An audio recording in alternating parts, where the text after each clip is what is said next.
আসসালামু আলাইকুম ওয়া রাহমাতুল্লাহি ওয়া বারাকাতুহু।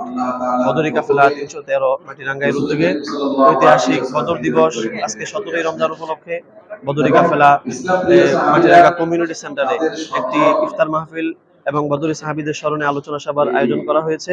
তো আমাদের এই অনুষ্ঠানে আপনারা দেখতে পাচ্ছেন বিভিন্ন সামাজিক নেতৃবৃন্দ, বিভিন্ন সমাজকর্মী এবং ওলামায়ে কেরাম, বিভিন্ন মসজিদের ইমাম, বিভিন্ন রাজনৈতিক ব্যক্তিবর্গ উপস্থিত হয়েছেন। যারা উপস্থিত হয়েছেন সকলকে আমরা আন্তরিকভাবে মোবারকবাদ জানাই।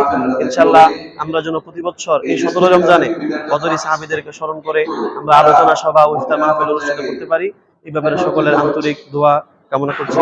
আসসালামু আলাইকুম ওয়া রাহমাতুল্লাহি ওয়া বারাকাতুহু। মক্কা থেকে মদিনাতে যে আল্লাহ রসুল সফর করার দ্বিতীয় হিজরীতে রমজানের ১৭ তারিখে বদরের যুদ্ধ সংঘটিত হয়।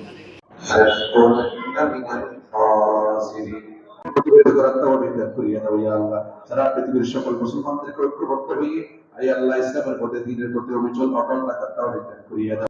সেই শিক্ষা যেন সকল অর্জন করতে পারে সেই তাওফিক দান করিয়া দাও ইয়া আল্লাহ। আমাদের জীবনকে পরিশুদ্ধ করিয়া দাও ইয়া আল্লাহ। আজকের আয়োজনকে কবুলে মঞ্জুর করিয়া দাও ইয়া আল্লাহ। বদরি কাফেলাকে কবুলে মঞ্জুর করিয়া দাও ইয়া আল্লাহ। তারা যেন রব্বুল আলামিনের সঠিক দ্বীনের পথ প্রদর্শন করতে পারে সেই তাওফিক দান করিয়া দাও।